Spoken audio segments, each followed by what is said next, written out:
Okay, and for the sake of the recording, I'll just say again that my name is Justin Keller with the Metropolitan Planning Council. This is the October meeting of the Calumet Stormwater Collaborative, and we got a very exciting presentation today. I assume, as I said before, that most of you heard about First Street's flood factor model from the New York Times article, but I believe they also contacted some of the CSC members when they were preparing the model for some stakeholder interviews. So now that it's live, we reached out to them and talked to them about the modeling process, how the model can be used, and we thought that this would be really a tremendous topic for the CSC and our audience, especially thinking about how it can be used in stormwater management efforts here in Northeastern Illinois. So I'm gonna keep talking, but I'm gonna stop sharing so that Mike can start sharing. And we really appreciate it. We got Mike Amadeo from the First Street Foundation. He agreed to speak to us today. And as I said earlier, we're giving him both halves of the presentation today. I don't want to have to cut short his presentation or the discussion or give a 5-minute warning. And if we end up finishing early, there's no problem with that. But this way, we have plenty of time for discussion. So without any further ado, I'll turn it over to you, Mike.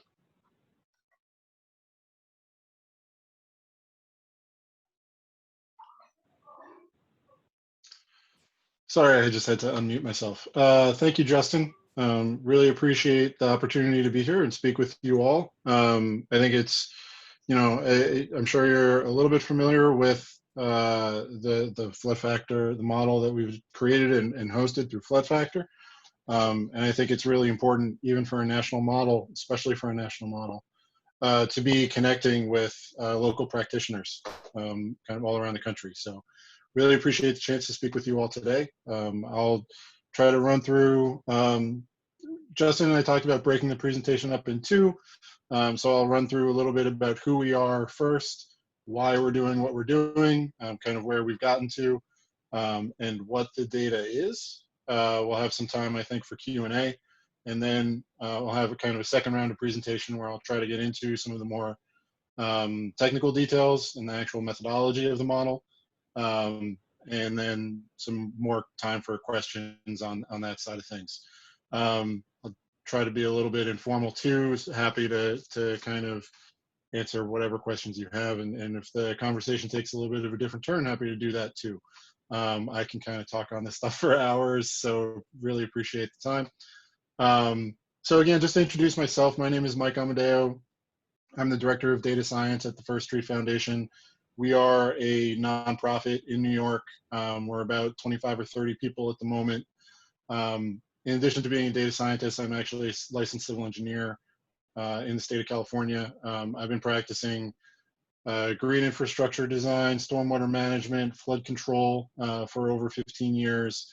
I've done a lot of consulting to municipalities, including the city of San Francisco, managing their flood resilience program, as well as the urban watershed management program, which was kind of a 30-year long-term infrastructure control plan for managing flooding as well as combined sewer overflows within the city. So kind of all aspects of stormwater management as well as flooding. And I've been with First Street for about 1.5 years as we've been building out our national model. And I'm really excited about the work that we've done and kind of happy to share it with you all today. So as I mentioned, we are a nonprofit. We're based in Brooklyn, New York. Our mission is to raise awareness around climate change and the natural hazards that go along with that.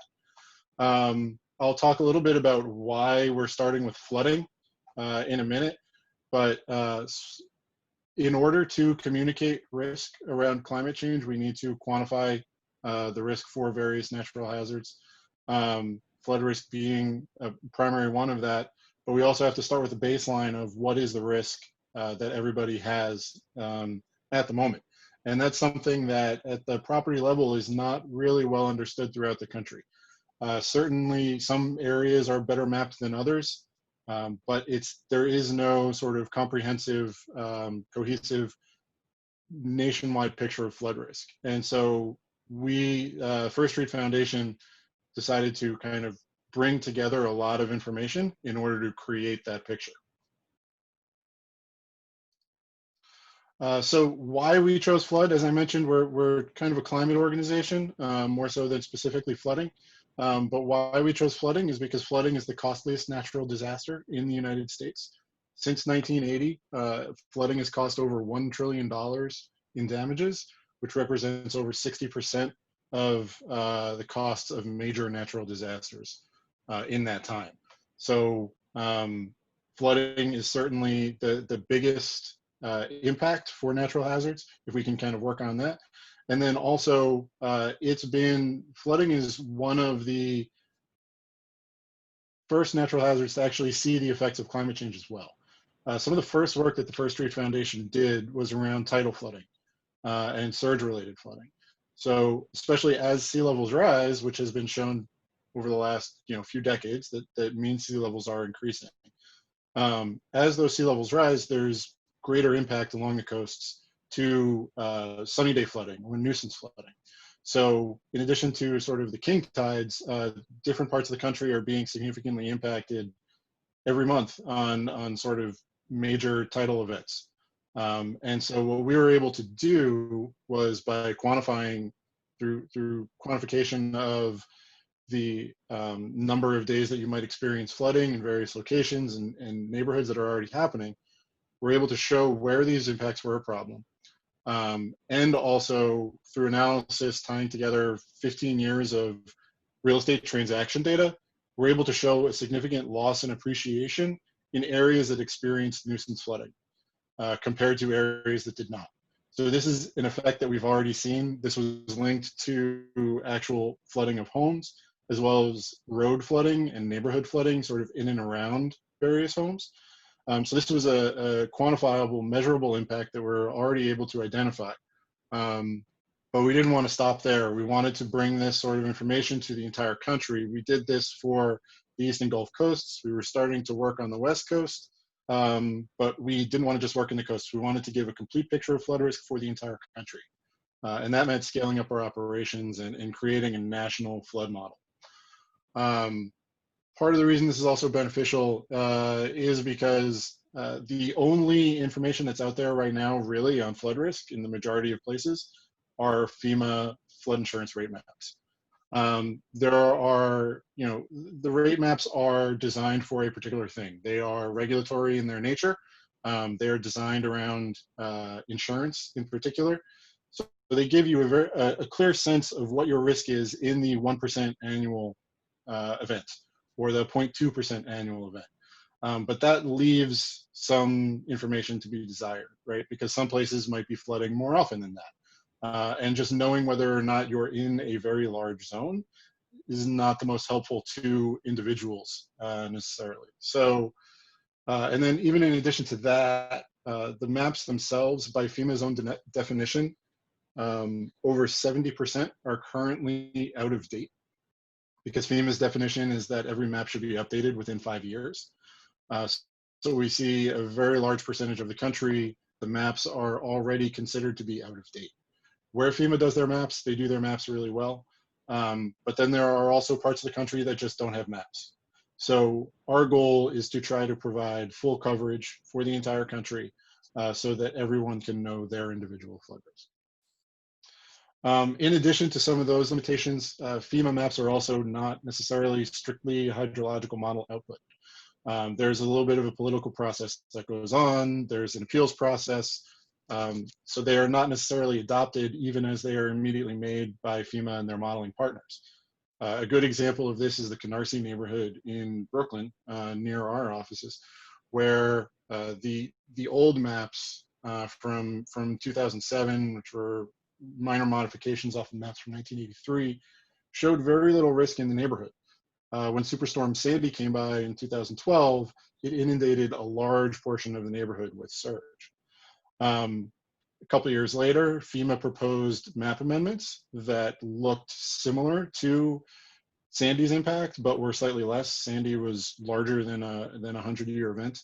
But generally the outlines there kind of match, and you can see the influence and sort of the update there.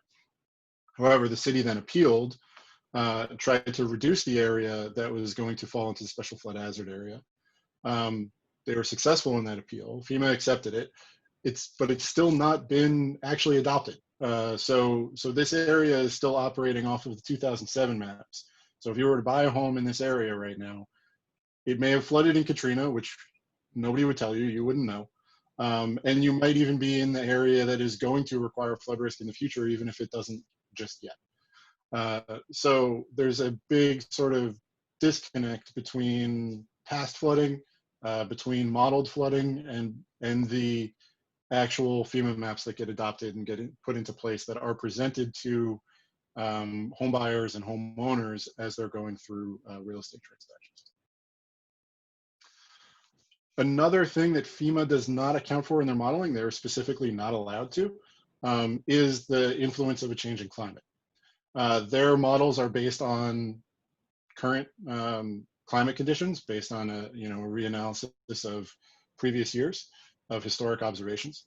But as these indicators are changing over time, as sea levels rise, as hurricane frequency and intensity changes, they're not providing a clear picture of where that risk will go. So this is something that we've taken on by quantifying not just risk in 2020, but trying to quantify risk through 2050. That 30-year picture is influenced by the climate model output, which I'll talk a little bit about. But really the idea there is so that we can show what risks you would expect to experience over the course of time in which you are living in a home. A lot of our work is sort of geared towards the homeowner, so I talk a little bit about that, but really these models there are a lot of uses to them, and we'll talk about that a little bit more. But so this is part of our communications strategy to really show people what they can expect over time, because when they hear 100-year events, right, there's a lot of kind of confusion around that. But we're trying to look over a period of time to show what the risk would be, what the true risk would be as you are living in a place for an extended period of time. So we believe that this is actually a complement to FEMA's approach. We've had extensive conversations with FEMA. We've gotten good feedback from them. They've said good things about us and our work and our models in the press, which was really appreciated. And in order to quantify this flood risk, what we've done is bring together a group of over 80 experts, scientists, hydrologists, economists, technologists, to build out this national flood model. And this is building on decades of peer-reviewed research in many cases. We're not sort of reinventing the wheel here. We're kind of facilitating for this all to come together and create a single comprehensive unified approach to flood risk, essentially. Among this group, we have, as I mentioned, a lot of people who have been kind of working in the space for a long time. Professor Paul Bates out of the University of Bristol has been working on flood modeling and helped develop the fluvial and pluvial model that we have with Fathom, who is our hydraulic modeling partner. They actually grew out of Professor Bates's hydrology department at the University of Bristol. We're working with climate modelers from the Rhodium Group, from the Climate Impact Lab. We're also working with Dr. Kerry Emanuel at MIT and some of his research on synthetic hurricane tracks and how hurricanes might be changing over time. Also working with the iFlood Lab at George Mason University, who is able to assist us with some running of AdCirc models to get coastal inundation layers, recreating historic events. And what's really interesting too is that we're linked with a lot of academic researchers at places like Wharton Business School at University of Pennsylvania and several others, where they are able to take our data and do additional analysis from there to understand what the overall impacts of flooding are. Because having the flood model is good, but then creating additional information and analysis that people can understand why this is important is an even better step and helps communicate why people need to be concerned about this, so that it's not just a flood model that kind of gets left behind that people don't look at too much. So in order to create this comprehensive vision of risk, we wanted to look at flooding from several sources. As I mentioned, our initial work was based on tidal flooding and some surge flooding related to hurricanes. We had some sort of simple bathtub models to do that. But we wanted to scale up and do pluvial flooding or stormwater flooding, as well as fluvial or riverine flooding events. So in order to do that, we needed to link ourselves with people who have been working at this a long time, and that's some of the partners that I mentioned earlier, so that we could bring together all of these sources of flooding. Also, I've talked a bit already about the fact that we're trying to adjust this for climate change into the future. I can talk a little bit more about this later when we get into kind of the technical details, but we've chosen to work with the CMIP5 RCP curve 4.5, which, because we're looking out only until 2050, we're not looking until 2100. The different RCP curves generally stay pretty close together in terms of their impacts. So we chose 4.5 because it was kind of, at the time we were kicking this off, generally well accepted within the scientific community. It was kind of a middle of the road. We're not trying to be alarmist necessarily, and by picking the most extreme. However, while we've been going through this process, what we've actually seen is that RCP curve 8.5 is actually tracking better right now with some of the observed data from the last few years. Also, what we saw analyzing the actual environmental change factors like sea level rise, changes in precipitation patterns, was that by using an ensemble approach of the 21 global climate models, we saw greater variance in these environmental factors across the different models than we saw across the different RCP curves. So by doing that, we kind of selected the sort of median approach there with 4.5. But from there, in the distribution across the 21 climate models, we took a low, a medium, and a high value for every environmental factor from that distribution so that we could account for climate uncertainty that way. Because, as I'm sure you all know, there's a lot of uncertainty in analysis to generate flow rates and things like that. You only have a very small record, especially when you're looking at extreme events. So we're trying to create some bounds through our use of climate uncertainty to show what a range of potential outcomes might be, because we're not trying to say that we know exactly how the climate is going to change. We know there's a lot of uncertainty there, and we're trying to create that low and high boundary to create kind of a larger domain space. So the flood model is nationwide, like I mentioned, and in order to get down to the property level, what we've done is we've taken parcel data for 142 million properties throughout the continental United States, lower 48 plus DC, provided by our partner Lightbox, who aggregates from different county assessor's office and all that, to have actual parcel geometries for the 142 million properties within the lower 48. We've joined that together with building footprint data that was generated originally. We started with the Bing open data layer for building footprints, and then started working with a version of that enriched by Mapbox, who's another partner of ours, which gets, I think, to about 99% accuracy of building footprints throughout the country. And then we combine these with the hazard layers generated from the actual flood model. And where building footprints exist on a given property, we look at the maximum depth from the hazard layer to the building footprint. And we quantify that, show that to the users. That becomes your depth associated with each year, return period, each of the scenarios that we model, which I'll talk about a little bit more later, which ones we do. If there's no building footprint on the property, we quantify the depth at the property centroid and show that. So if there's, large agricultural parcels or things like that, vacant land, we'll show kind of what the depth is in the middle of the property. When we look at our results as comparing to FEMA, generally we're seeing more risk. A big reason for this is that in urban areas, well, first of all, we're quantifying risk everywhere. Our model has full national coverage. FEMA does not create maps throughout every portion of the country, so we are picking up more areas at risk there. We are also in major metropolitan areas in particular. We see a larger number of properties at risk this is a comparison of basically a 100-year layer. But in major metropolitan areas, we see more properties at risk because we're calculating and quantifying flooding from stormwater. That's something that FEMA does not do, except insofar as it influences riverine flooding.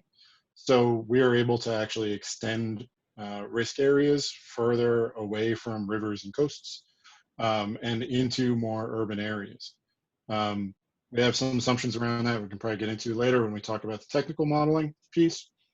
But that's another reason why we see significantly more properties at risk in cities like Chicago, Los Angeles, and others.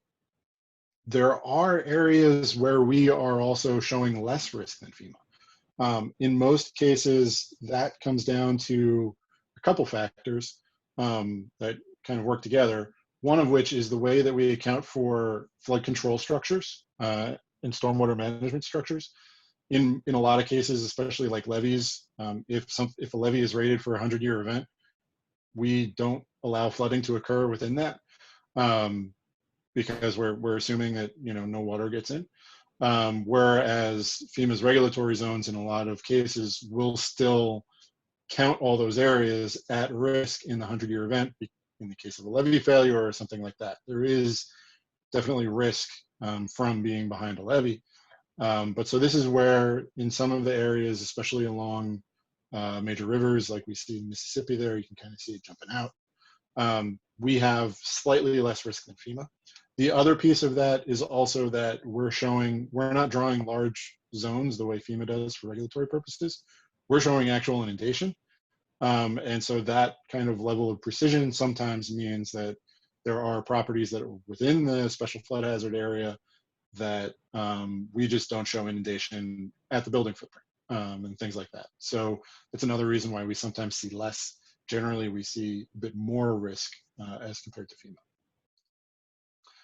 And then, of course, as we look into the future, we see these numbers increasing significantly, especially along the East and the Gulf coasts. The East and Gulf coasts are more susceptible to sea level rise. There's a lot of subsidence, in particular in Louisiana, that is, and in Florida to some extent, creating more risk there, even if the sea levels themselves were not rising. But then also, as levels increase, as the water levels increase, if the protection structures and the flood control structures aren't updated and modified to protect against a higher level of protection, they're going to start to fail. And this is part of why we see more risk. So if we're looking at a levee that's rated for a 100-year event right now, we assume it's protecting to a certain water level, and that water level is in the future going to be a 50-year event or a 25-year event. And so it's no longer protected at the 100-year level. So that's another big reason why we start to see, particularly in Louisiana and New Orleans, much more risk coming in the future. So and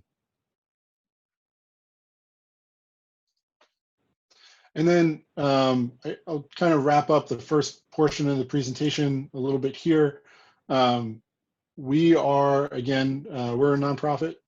We are trying to raise awareness. Our goal, part of our vision and our ethos is to be open and transparent. As I mentioned before, we are trying to make this data available and accessible to the public, whereas in the past, they really don't have this data. It's available to insurance companies. So there's inequality in knowledge there. And so we are trying to democratize access to this sort of information.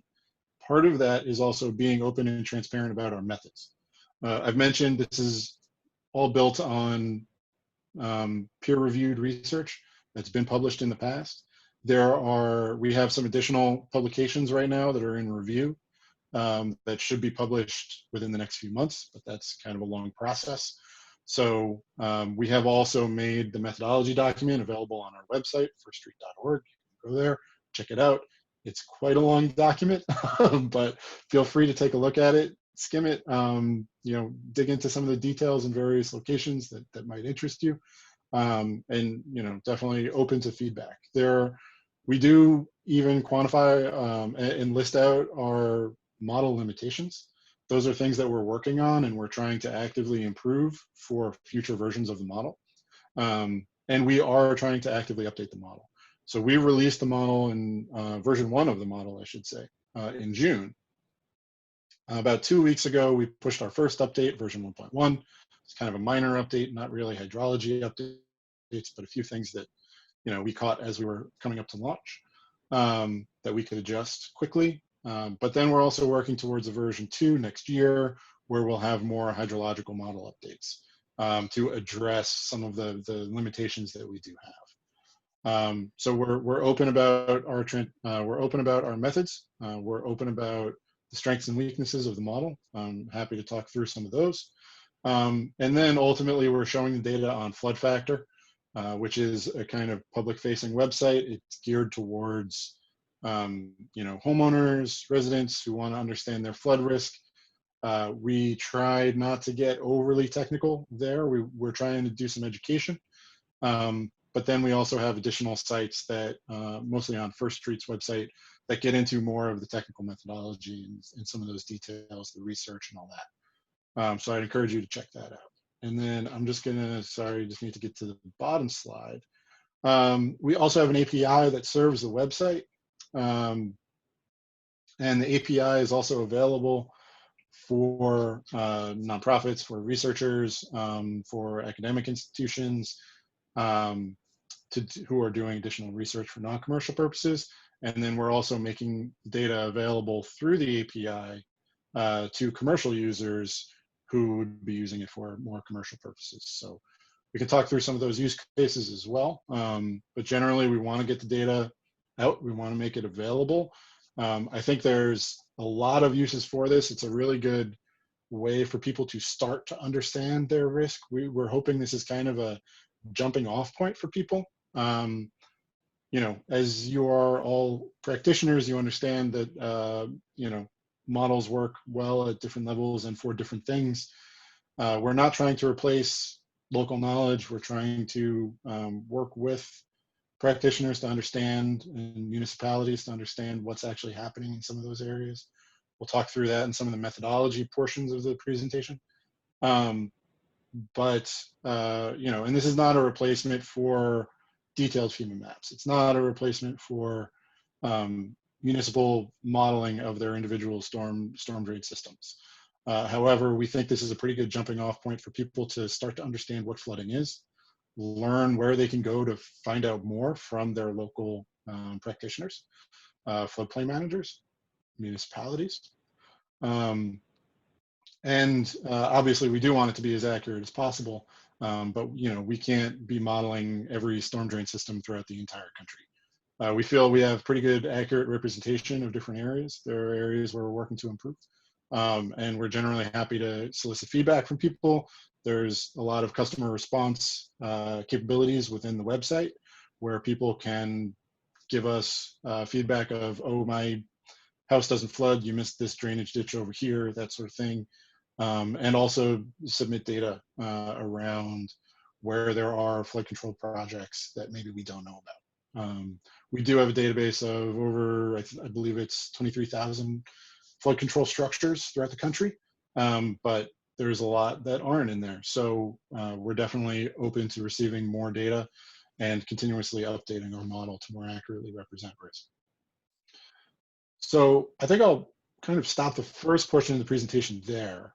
And Justin, happy to take questions, I guess, based on whatever timeline you'd like to go for before we get to the second half of the presentation.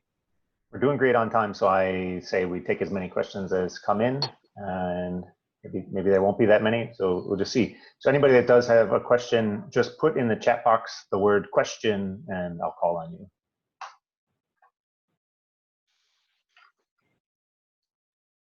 Wow. Oh, Emily Grimm, go ahead. This is all super interesting. I don't know if you're going to get more into this in the next half of your chat, but how much underground data do you guys use? Like, do you put in any type of storm sewer systems, or is it mostly like an overland model? Or, like you said, it's kind of hard to drill too deep into those systems with a Yep. national model, but I was just wondering, where you draw the line with that type of stuff. Yeah, it's a good question. And I know we'll get into a little bit more of the methodology, but so basically the model, the hydro model itself is really, it's a channel model and then spills onto the surface and runs a 2D, modeling process on top of the surface. However, we've kind of developed methodologies to be able to account for different types of flood control structures within the constraints of that model. So we have areas, like I mentioned, levees. We have methods to basically not allow water across a certain boundary line if we think it's protecting up to a certain level. Things like, actual underground infrastructure. We try to apply either some reduction. So in the cases of, for instance, pump stations, we can't model the actual pipes associated with that. We're not putting in a sink that would represent a detention basin or something, or a detention tank with the pump station. Mm-hmm. But we've tried to come up with different methods that would reduce flooding up to a certain point.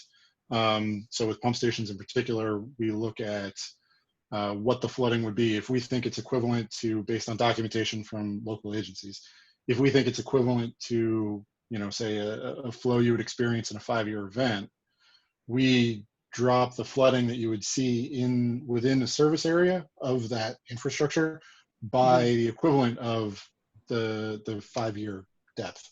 Got it. So you would say a lot of that kind of is done through calibration and like looking at data and making sure things match based off of historical records. I guess that's part of it. Yeah, so we do a lot of validation and comparison against FEMA maps because they're largely the best data that's out there. We're not trying to match them exactly, and this is totally getting into the second half of the presentation. Yeah, sorry. It's no, it's great. We know we're not going to match FEMA maps. We don't want to. That's the point. We're not. But how it does give us a really good idea if we're underestimating or overestimating in certain areas. It gives us a place to zero in on to say, oh, we must have missed something there. There must be some structure. We must be misrepresenting the river in this location. And then we go and do additional research in that location to find what's going on there. What can we code into the model that will properly represent the flooding that we would expect to see. So we do that comparison against FEMA maps. We do similar validation against NFIP claims, as well as individual assistance flood claims. Those two, as well as Small Business Administration flood claims, those are the three main sources of open flood claim data that's available. We would love to get more data from insurance companies and such who have more data, but they don't want to share. Keep that on lockdown pretty tight. Yeah. So we found out, right? Yeah. So those are the open sources of data that we've been able to use kind of as validation to see we're showing flooding in our model here. Has there been flooding in the past? Similarly, we're not showing flooding here. Has there been no flooding in the past? Is that true? And then we've also done a lot of web scraping of news articles to identify even more locations of flooding, and then geolocate points based on a natural language processing process by which we're doing text extraction from the news articles. So we use that as another source of information or validation for where flooding has occurred and where it hasn't. And then also we use a similar process to identify locations of flood control projects, recent projects that might be going in, that might be changing. If we had a lot of claims there, but there's a new project, we want to give credit for that, reduce flooding, even though we're seeing a lot of claims historically and things like that. So those are our primary sources of validation. And then where also the other one is where flood control agencies, districts have shared mapping or make it public, we try to calibrate against that as well. Some cities actually publish that data, other cities don't. When I was consulting to the city of San Francisco, we never shared the actual hazard layers or inundation patterns because for liability concerns. Right. But I know some cities like Phoenix, they put their 2D model output up on the internet, which is great. And it's a really cool kind of application there. So where that data is available, we try to calibrate against that too. Cool. Sounds great. Thanks. I'm going to try to foster a little bit of a discussion here and put Emily on the spot because she chimed in first. But Emily, as an engineer or other engineers on the call that want to chime in as well, how do you envision this model can be used when you're working with a municipality or another client? Well, I mean, so I see it as there are a lot of communities that can't afford to do their own mapping. I mean, and modeling, it's really expensive to build like a citywide model. So I would see this just being used by municipalities as, you know, if they can't generate their own model, this would be a great base to use for planning decisions. I also do a lot of work with the CRS program, which is FEMA's, it's the Community Rating Service, I think that's S. And they really like to see a lot of mapping for a community. They want to see everything mapped. Where's your risk? You know, has the community, you know, during a flood event, like, do you have an emergency plan in place for when you're going to evacuate people? You know, and so they like to see a lot of mapping. So I could see maybe communities using this as a resource to get points for their CRS program. And yeah, I don't know. It's just really interesting. It's just another data set that we can use when gathering data about a community that I think would be really helpful. Yeah, thank you, Emily. I think that's, you know, I think you've kind of hit the nail on the head there with a few of your points. The thing that I'm most excited about is, like you said, the smaller municipalities who can't hire consulting firms and have them on hand, or even, you know, employees to have an entire hydraulics bureau building a, you know, 2D model that's going to be used constantly, right? That's pretty big overhead.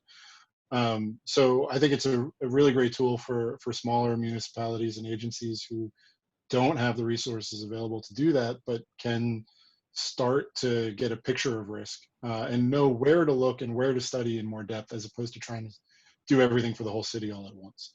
And then, yeah, I think you're absolutely right too, that this is one model and this is the way that we approach things. No model is going to be absolutely 100% accurate. But, you know, we have the view that the sort of ensemble approach is the best way to go. You have several different models telling you different things. That doesn't mean that they're all wrong.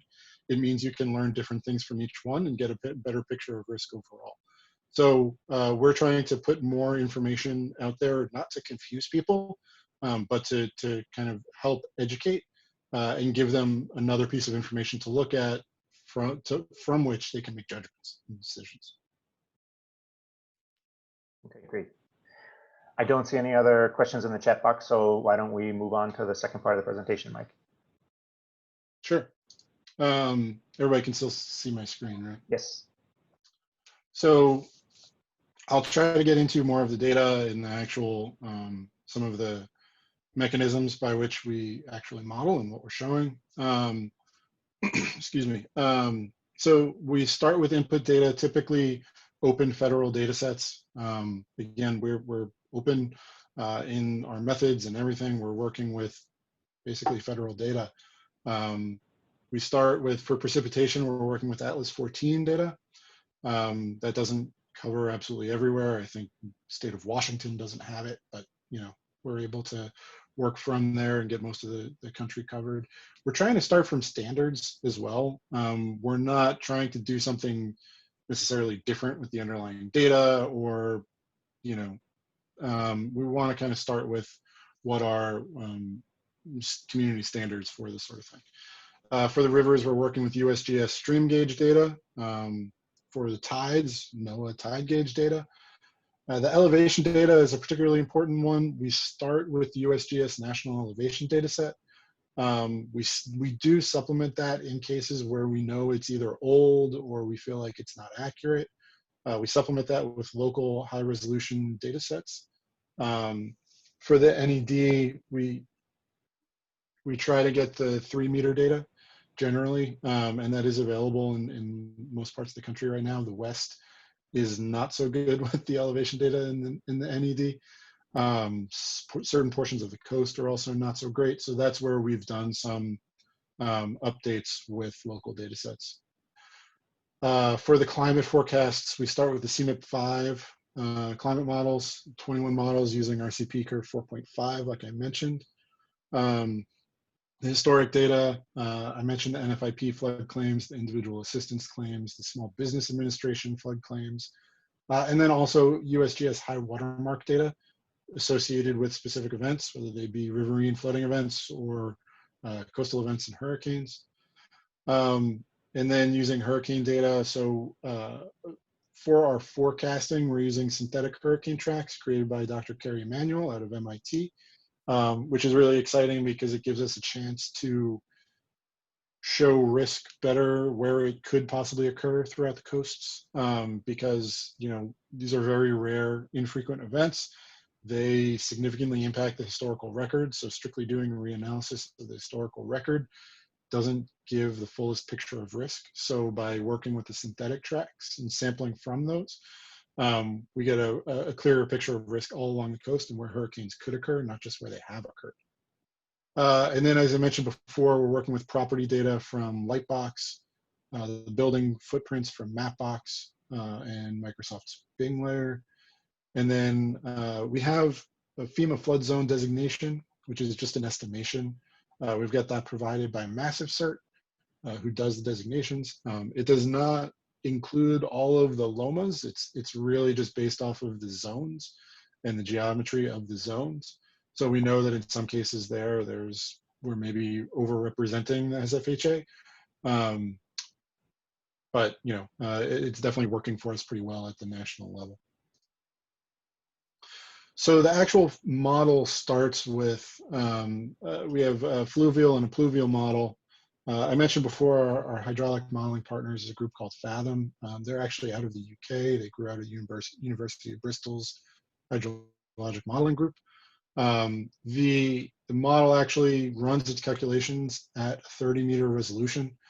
This is all based on published methodology that the model framework is on. It's on a list flood framework.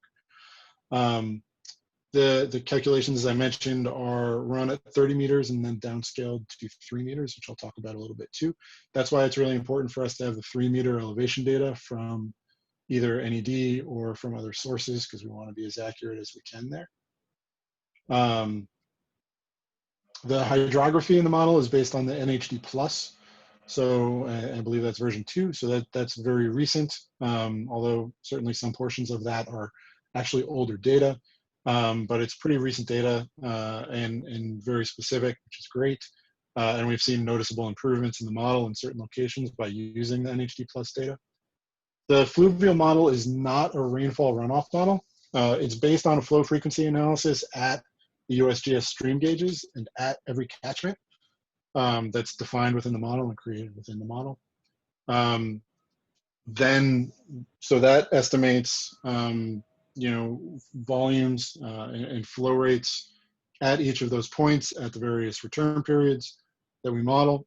And then there's also estimates and assumptions around the river's carrying capacity in different locations. And then once it exceeds that carrying capacity, that's where it converts into a 2D surface model from the sort of one-dimensional channel model. Also, another key point is that this model, as I mentioned earlier, we have full coverage over the entire United States, or I should say the continental United States. We're able to do this even in areas where there are no USGS stream gauges by using a similarity scoring sort of approach between different catchments. We look at the similarity in factors that affect the hydrology, things like slope, precipitation patterns within the watershed, land cover types, overall imperviousness. And then through similarity scoring, we're able to impute flow data from gauged catchments into ungauged catchments where they are largely similar. So by doing that, we're able to get kind of full coverage over the United States and generally see really good performance of those, through statistical testing. The surge model. So we add surge to the fluvial and the pluvial modeling along the coasts. We model each of those separately, but then take a compound modeling approach as well. So we model different combinations of, say, a 2-year rainfall event with a 10-year surge event and a 1-year, fluvial condition. From there, we sort of select many different combinations from that to create this sort of larger domain, and then sample from that to then get a final depth per likelihood based on any source of flooding within the coastal catchments, which is kind of a unique thing that hasn't really been done before. We see that the surge really dominates the flooding in the coastal areas. But it is nice still to be able to present this information to users so that they can understand their overall risk of flooding, and not just flooding by this and then having to put that together themselves. I mentioned the synthetic hurricane tracks before. What we do with those is we used GeoClaw for the surge modeling of those, and then applied, so we had, I think, thousands of synthetic hurricane tracks. We're able to run those through GeoClaw based on the sort of adaptive mesh technique that it uses. So we're able to run thousands of events to create hundreds of thousands of years of simulations, and then sample from that to get the overall sort of likelihood of different water levels at any point along the coast. We also did that, sort of applying that over time with sea level rise and other climate changes, changing environmental factors. And then to add on to the GeoClaw, because it doesn't do wave, it doesn't simulate waves the way AdCirc does, we added a post-processing statistical correction to account for the waves and tie that into the overall water levels. So we're showing total water levels where we're showing coastal flooding. We also do the coastal flooding at the more frequent events. We go down to a 50% annual layer or 1 in 2 type layer to show more frequent tidal flooding. And then ultimately the flood outputs, as I mentioned before, we have hazard layers downscaled to 3-meter resolution covering the entire country. We've modeled, I believe it's 26 different hazard layers, ranging from the 50% layer up to the 0.2% layer. So a 2-year up to a 500-year event. We modeled those in the median climate scenario, and then we do additional explicit modeling runs for the low and the high scenarios so that we can get some kind of assumptions for boundaries. And then we also do that in the future. So we do several runs for 2020, and we do the same runs for 2050, and we have a few additional runs that we do in 2035 to see how that's all changing over time. In addition to the probabilistic layers, we also have historic recreations of past flooding events. We've gotten about 30 inland riverine flooding events resimulated from using stream gauge data during the events. And those have all been validated against the flood claims data, like I mentioned earlier. And we also have 25 coastal storms that include hurricanes, tropical cyclones, nor'easters, where we've modeled the surge flooding from those events and the sort of extents of those. I talked about this a little bit before answering Emily's question, but we have an extensive quality assurance process. We spent about a year building this model. Majority of that time was spent kind of reviewing piece by piece, tile by tile with our modeling partners to really get eyes on as much of this data as we could. we used some automated checks to prioritize different areas. We wanted to focus on areas that were impacting people, so we looked at where there were structures that were in the flooded areas. This shows an area where FEMA's maps, where our hazard layer, our initial hazard layer, and FEMA's maps matched was in blue. Where we had more flooding is where you see in yellow. This is a small town, I believe, in Indiana. And this is the sort of approach where we see, oh, we've got a lot more flooding than FEMA. What is it? What are we missing here? Let's zoom in on this, do some research. And I think we found like a channel stabilization process or project that had recently been done. We accounted for that and were able to remove flooding in this area in our final layers. So by taking this approach, we had about 15 to 20 people kind of doing this research, looking at these layers to try to identify and make them as accurate as we possibly could. Again, we're not trying to match the FEMA maps exactly, but where we see big differences, that's areas for us to highlight, to do additional research, to reach out to local municipalities and understand what is the actual behavior of these rivers and streams. We also checked for model internal consistency just to make sure that there wasn't anything kind of weird happening within the model. And we validated against the historic events using NFIP claims, using other claims data, and doing additional research, news reports, sort of NOAA's reports after major events, things like that. Also, we did a lot of research, as I mentioned, into finding adaptation features or flood control structures. We built out a database of over 23,000 features, like I mentioned before. This includes things like levees, seawalls, pumps, detention basins, channelization projects, stormwater management ponds, green infrastructure, all these sort of things. So we've tried to give credit to local agencies who are doing flood control work so that we can more accurately represent what they're experiencing. This is a location where our initial layers showed, again, significant increases compared to FEMA. We were showing a lot more flooding than FEMA had in the initial layer. Looked at it, found, I believe this one was, there was a dam in the location that we weren't really accounting for properly. So we were able to do that, reduce the amount of flooding that we would see, allow for the flow control, the modified hydrology within the river network, so that we were not basically flooding this town. So this is the sort of due diligence that we spent about an entire year working on. And this included research with federal agencies, state agencies, county flood control districts, municipal agencies managing stormwater. We reached out to many of them, as Justin mentioned earlier. Some of you may have heard from us. We got a lot of really good feedback. Unfortunately, there's a lot of agencies out there and it's hard to also get a live person sometimes. So we are still working on collecting that data. We're trying to set up mechanisms by which municipalities can share data with us to route into the model, and we can share data back to them so that they can have access to some of the data that we do have and that we've created through a model, because again, we're trying to be open.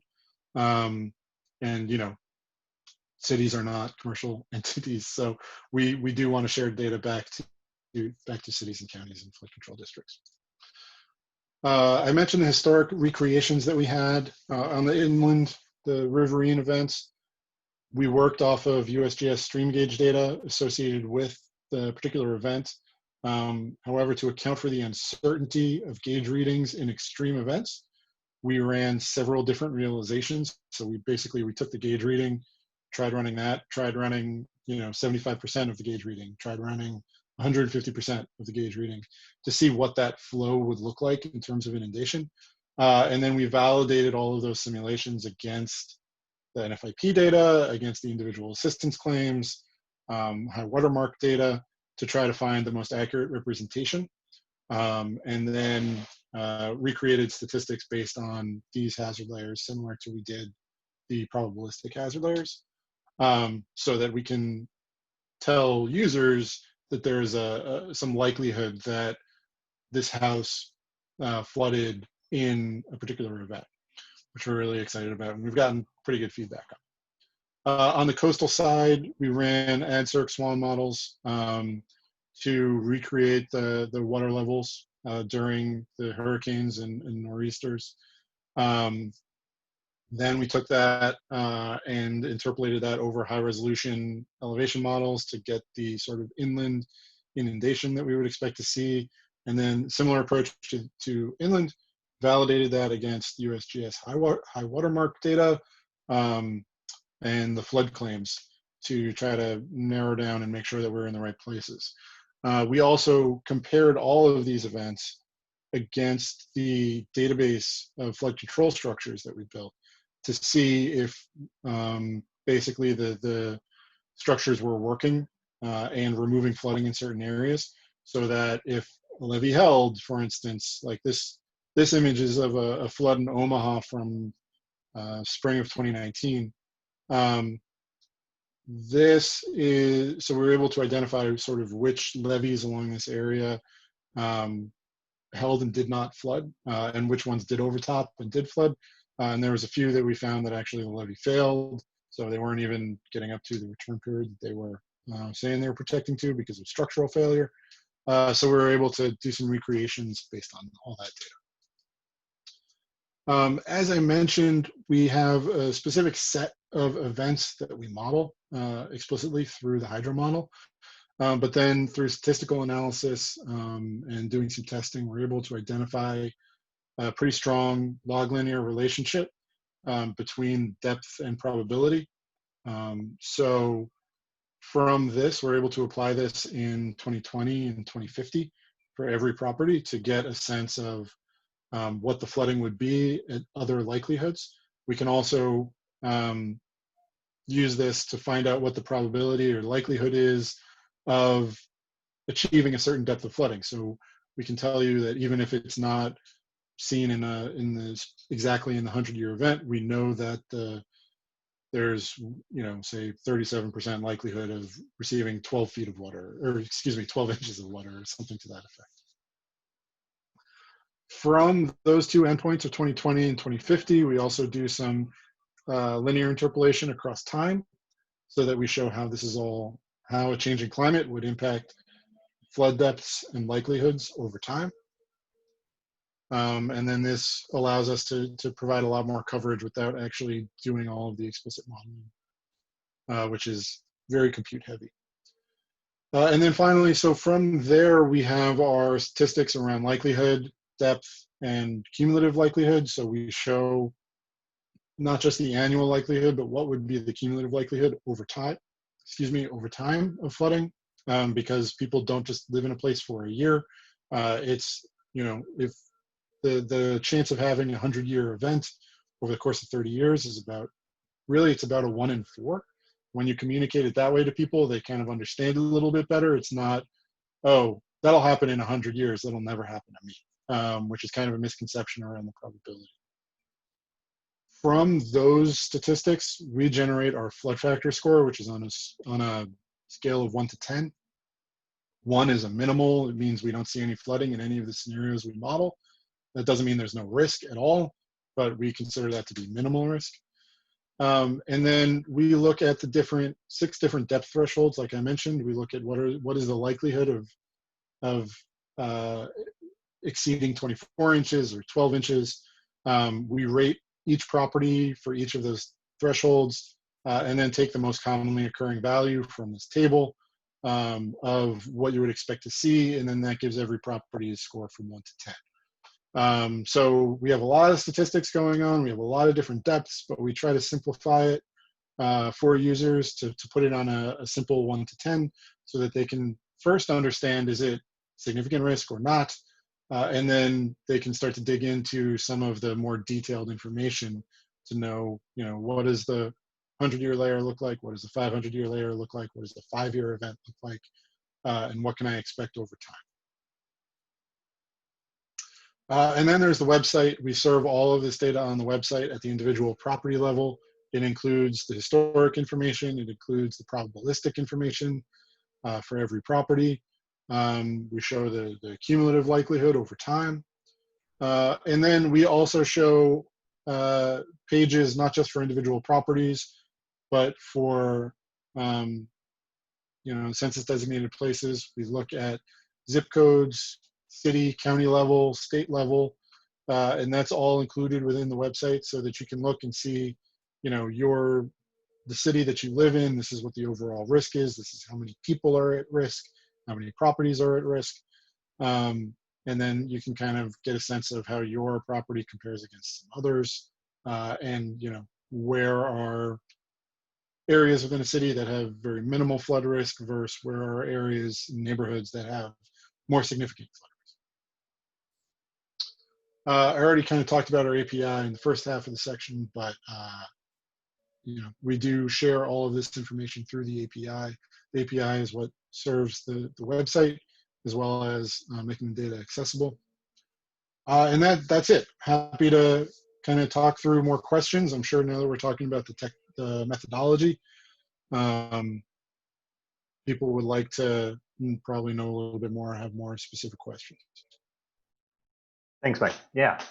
Again, just type question into the chat box and I'll call on you while people are finding the chat box. I just want to say congratulations to you and your team. I don't think that quite encapsulates it though. Having done some data collection for a small geography here in Northeastern Illinois and having done some GIS work, I can only imagine the amount of iterations and frustration that went into that. So it's just funny you presented like, here, we did this and then we did this and then we did this, but I'm sure that it was really a hard going some of those times. It was a year full of challenges and interesting experiences, but we're really happy with the way everything came together. We're really happy with the quality of the model too, and we have a very talented staff who is able to, really experts in what we're doing and able to identify where we could make improvements to the model and things like that. So. Congrats. So we got a couple questions here. Dean wants to know, did you engage with the Metropolitan Water Reclamation District during the modeling? I don't know specifically. I know we spoke to a couple people from the district just before launch to kind of walk them through what this was and what it looked like and what it was going to look like. I think there are some areas in Chicago that, I think we need a little bit better representation of the river. I think one of the model limitations that we do have is where rivers don't follow the natural hydrology, whether that be dams or significant modifications like you see in the Chicago River, near the lake especially. And that's somewhere where we want to, dig into it a little bit more and get that local knowledge. I don't know specifically if we had a good contact, but we generally reached out to every major agency for major cities so that we could try to get as much of that flood control structure data into the model as we could. But I can look up and see if we I think we only had a few projects, honestly, in the area because they were that we pulled from, I think, the annual budget, where we got some information about some of the different tunnel projects and things that are happening in the area. When I was talking to your colleague Ed, I seem to recall he might have talked to Rich Fisher at some point along. Yes. And Dean, do you have a follow-up question on this? If they spoke to anybody in the city of Chicago, and I'm happy to follow up. I sent you a message, Justin, if you can connect me and Mike together. Sure. So I spoke to one of the commissioners, Mike, on MWRD's board. So happy to kind of brainstorm this and figure out if, in general, the MWRD doesn't have jurisdiction for stormwater management in the city of Chicago proper, but we have it for the surrounding Cook County at large. So would be interested just to have a conversation. Yeah, that'd be great. As Justin mentioned, Ed and I did speak with Rich and one other gentleman, I'm just forgetting the name, a few months ago, not long before launch. So yeah, we're happy to reach out and learn a little bit more. Yeah, I can connect you too. Saki, you had a question. Do you want to unmute and ask this? Sure. Can you hear me okay? Yep. Mm-hmm. I thought this was really cool. I just like kind of logged on and see like how to use it and all the information, and it's very pretty too, and it's very user friendly. I was wondering when, like, say, like somebody like logged on and see that like, oh, this area always flood, but it's not listed. Like, would you take those information? If so, like, I guess how do you manage that? Yeah, we definitely take that information. We have on the website, there's a customer support feature. So there's basically, you can fill out a form, provide some information. We do have kind of a high volume of requests that we get in, but we have a customer support team of about 3 people who kind of handle kind of take a first pass. There's a lot of people who ask questions about, trying to understand more about flooding. But we also get a lot of information, like I said, about, oh, there's this, the city recently did this improvement, and there's this culvert now in this location, and it reduced the flooding that we saw in 1997 or whatever, which is really great information for us. So we do have a few forums that gather that input, and we try to collect data largely that way, especially from individual users.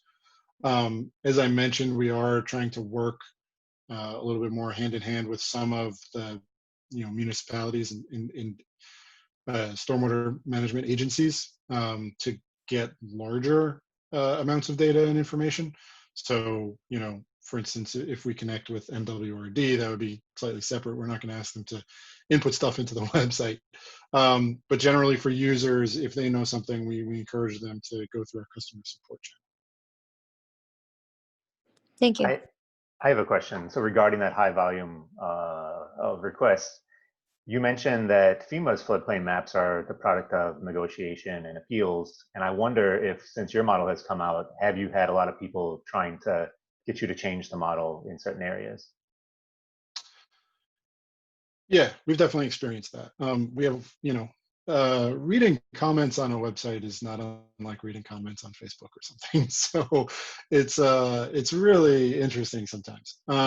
But we do get some valuable information from people. It's really helped us also identify where, the elevation data is off, or the NHD plus might be missing a creek in particular. And these kind of things compound. We're able to identify where, like there was one property, there's a couple properties that we found where the building footprint was not visible in the aerial imagery because it's all under a tree, and so there's no building footprint data, and we're showing flooding at the center of the lot, which also just so happens to be a wetland where people would expect flooding, and the house is up the hill, so we're showing high risk and things like that. So we are getting information like that. We've also gotten a few people who real hydrologists and experts in the field who are telling us about, I think the hydrology that you're modeling on this river is a little bit off from this stretch to over here. The river behaves this way and whatever, which is really great feedback for us, helps us calibrate the model and make improvements. And like I said, there's also a lot of information that we get about recent projects or, yes, there was flooding at this time, we haven't seen it since. Things like that. We don't really have a process to appeal the actual model, but we are gathering as much information as we can so that we can provide updates in the future. Okay, that's great. And also one other thing I just want to add on that really quick. We are not creating this for regulatory purposes, right? We are not FEMA. So, I think people want to appeal the way they would appeal to FEMA, and we're just kind of a different, serving different purposes. And so for us, that's data collection and feedback, and we'll make updates. But it's a little bit different than, nobody is requiring insurance based on our model and things like that. Great. I'm going to skip to Cheryl Watson. Cheryl, is it possible to unmute and ask your question?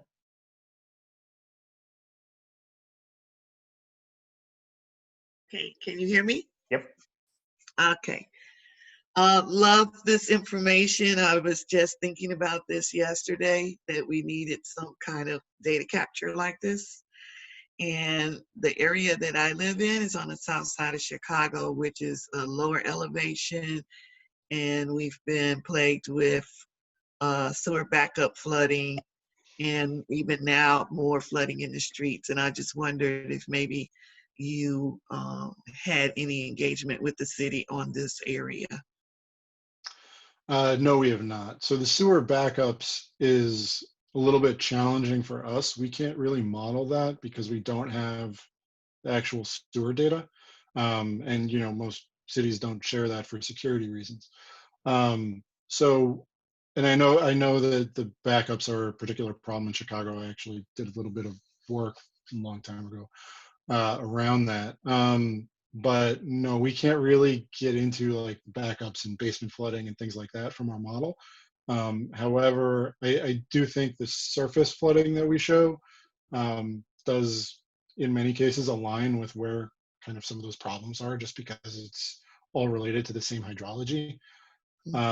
So it's the basement flooding and the backups is not something we can really show. Yeah, I was really alluding to how much precipitation we're getting in the area that does lead to the sewer backup. So we have a better understanding. So that's good to know. Thank you. Yeah. I feel like building off of that a little bit, Cheryl. So Mike, you said you're not regulatory, but I know that the flood factor score is now on realtor.com. And I wonder if in certain markets, have you heard anything about this hurting home sellers? Do they feel like, well, now I'm stuck in my home because there's this rating and that's going to hurt my ability to sell? There are definitely concerns, but there's also appreciation the other way, that people are understanding that there's more information out there. Part of the reason that we did this was because there are plenty of stories out there of people who bought a home that was a perennial flood risk, repeat repeat claims, right? Where there was no disclosure, there's no requirement around disclosure. So people buy the house, the seller doesn't tell them anything about the flooding, and then floods occur, and all of a sudden now they're sunk, right? They can't get any value on their home and things like that. So we believe that we're putting more information out there. There are, some people that it might hurt in some ways, but we're hoping that, overall this is generally going to really help people and have a better understanding of what the risks are, so that they can, price them appropriately and build this into, their models and things, so that they know what sort of risks they're getting into, and that people aren't stuck down the road with houses that are underwater, no pun intended. Yeah, it's interesting because I think in related work around lead service lines, there are some public-facing inventories, and people raise the same concerns of, well, if you say that it's a lead service line, I'm not going to be able to sell. But then I think that's not necessarily borne out by the data that they still sell. But that it's on realtor.com is a slightly different thing, slightly more visible. That's just a comment. And I think, Jen, your question maybe is somewhat related to this. Do you want to unmute? Yeah, you kind of answered it, Mike, but I was just wondering if you guys had any concerns when you were developing the model about how banks or other institutions could use this data. Think about community investment, especially when you think about environmental justice communities and some other communities that are already disinvesting. Yeah, absolutely. It's an active topic of research with the Flood Lab and with our partners. So there's some work being done right now specifically on disadvantaged communities and how this could potentially impact them. What we've seen already is that a lot of the disadvantaged communities don't have flood insurance because they're not part of the SFHA. So there's risk, and there's just as much risk as other places that are in the SFHA, but they're just not getting that, and they don't have insurance, and so it's kind of compounding for them.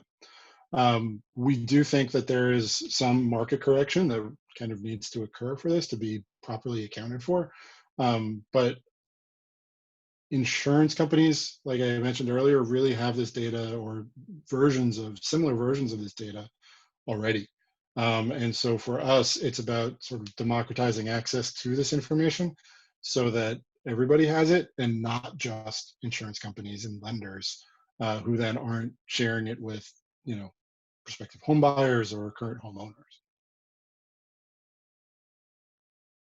Okay. Emily, I skipped over you. Do you want to unmute and ask your question? Sure. So my question was just about the effort involved. So what was the total effort to get this model launched, and how many years did it take, and how many modelers do you have / people, and what was the investment into it, all that kind of stuff? Yeah. So First Street has been around for about 3 years. As I mentioned, originally we were doing some of the title modeling, and we were doing a lot of that in-house. We were just a small group at the time. The national model we started working on, we worked on it for a little over a year, about a year. We started in April or so of last year and released it at the end of June. We have about 25 people on staff, which includes marketing communications folks. It includes software development, as well as several statisticians, data people, the adaptation specialists that we have, database management. So there was that side. In terms of the actual model, we had about maybe a couple dozen modeling partners that we were working with who were working, I think, close to full time on this sort of work. We had a group of about 3 people doing some of the climate modeling, and then maybe about 10 or 12 doing the actual hydraulic modeling, excuse me, working with us kind of full time for about a year. Cool. Okay, all right, that's great. So there's no more questions in the chat box. So I'll just say thanks so much, Mike. And again, congratulations on this great work. I really appreciate the fact that you're using flooding to help highlight the impact of climate change and help people really see what a major impact it has and start to move the needle on doing something about it and having some action. So really, thanks so much for your 2 presentations. I'm going to share my screen again here. Thank you, Justin. Thank you for having me. Really appreciate it. Appreciate you. Okay, and I'm just going to wrap us up then. That's it for this month's meeting. The next one is, wow, November. How did that happen? But that's going to be a work group focus meeting. So we'll have one presentation and then time for the work groups to meet. Again, that's going to be on Zoom. This has been going pretty well. So thanks very much, everybody, for attending. I hope you have a great month, and we'll see you next time. Thanks, everybody. Thank you, and have a good weekend. Thanks, man.